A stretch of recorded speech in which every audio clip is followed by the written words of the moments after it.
Have you ever felt like your brain is going numb from endless scrolling? Or maybe you found yourself deep in an Instagram binge, wondering where the last 2 hours went. We're talking about something that's quietly affecting all of us. Brain rot. Yep, that dreaded brain rot. For those of you who aren't familiar, brain rot isn't some creepy disease from a horror movie. It's what happens when you spend way too much time on mindless activities like scrolling through social media, binge-watching funny videos, or clicking on endless YouTube clickbait. You know that feeling when you've watched so many TikToks that you start dreaming in 15-second bursts? That's brain rot sneaking up on you. Picture this. It's a regular Tuesday afternoon, and you're trying to study for an upcoming exam. Your textbooks are spread out, you've got a nice cup of coffee, and your laptop is all set. You're ready to make this study session count. Just as you're about to dive into Chapter 3, your phone buzzes. It's a message from a friend. They've sent you an Instagram reel, and it looks hilarious. You think, I'll just watch this real quick.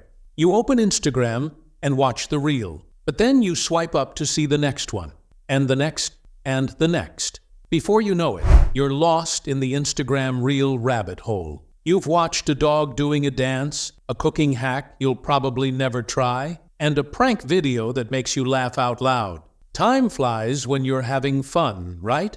You glance at the clock and realize an hour has gone by. An entire hour. Your textbooks are still there, untouched. Your coffee is cold, and you can't even remember what you were supposed to be studying in the first place. That's brain rot in action. You try to get back into your study groove, but it's tough to focus. Did you know it takes about 20 minutes to regain full focus after a distraction? Yep, that means every time you pick up your phone, you're setting yourself back even further. This doesn't just mess up your study session, it spills over into the rest of your day. You decide to take a break from studying and go grab some lunch. While you're eating, you mindlessly scroll through your phone again. This time, you're on YouTube. By the time you've finished your lunch, another hour has passed. You were supposed to go for a jog to clear your head and get some exercise, but now you've lost track of time again. Now you're feeling tired and unmotivated. You decide to skip the jog and just relax on the couch for a bit. You turn on Netflix and start watching a new series. 3 episodes later, you realize the whole afternoon has slipped away. The next morning, you wake up feeling groggy. You didn't get enough sleep because you stayed up late trying to catch up on lost time. You drag yourself out of bed, already dreading the day ahead. And the cycle repeats. You might think we're overreacting, but research shows that spending too much time online and on social media can overload your brain. Our minds aren't built to handle the constant flood of information we get online. It's like trying to drink from a fire hose. One study found that heavy internet users had less activity in the parts of the brain responsible for decision-making and impulse control. This means that spending too much time online can actually change how your brain works, making it harder to think clearly and make good choices.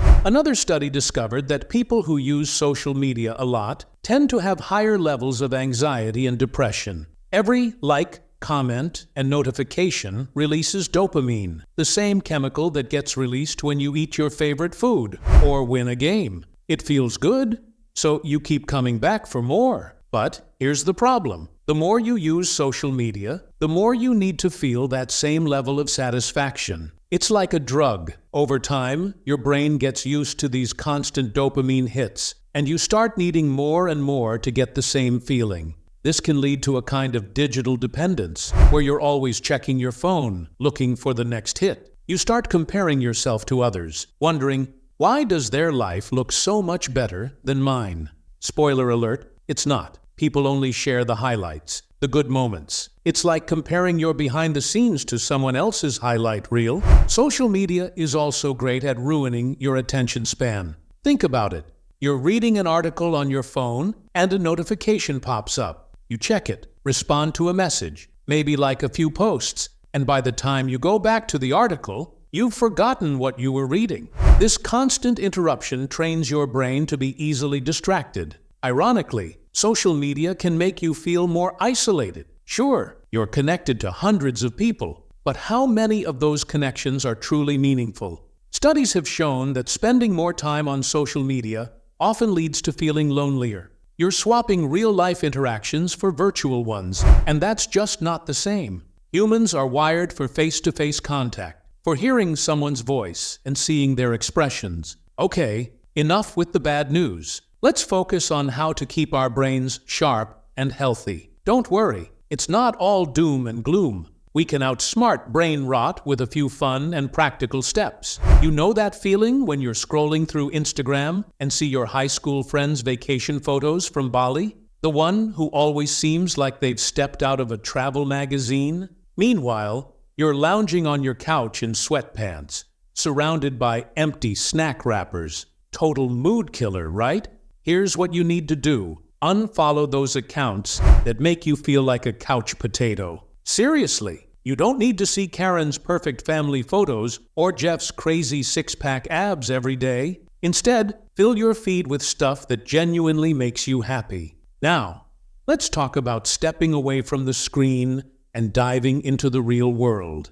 Call a friend, go for a walk, or join a club. Do things that genuinely make you feel connected. Imagine this. You're at a coffee shop, and instead of staring at your phone, you start a conversation with the person next to you. Maybe they're reading the same book you love, or they have a cute dog with them. Instant connection, right? Or how about joining a local club? It might feel a bit awkward at first, kind of like the first day of school. But soon enough, you'll look forward to these meetings, share laughs, and create new memories. Trust me, social media can't replace the warmth of real human connections. Think about the last time you had a deep conversation with a friend over coffee. That feeling of being truly understood and connected? You won't get that from liking a post or sharing a meme. If you enjoyed our video, make sure you don't miss out on our upcoming content. Hit that subscribe button and stay tuned for more tips and insights to help you live your best life. Thanks for watching.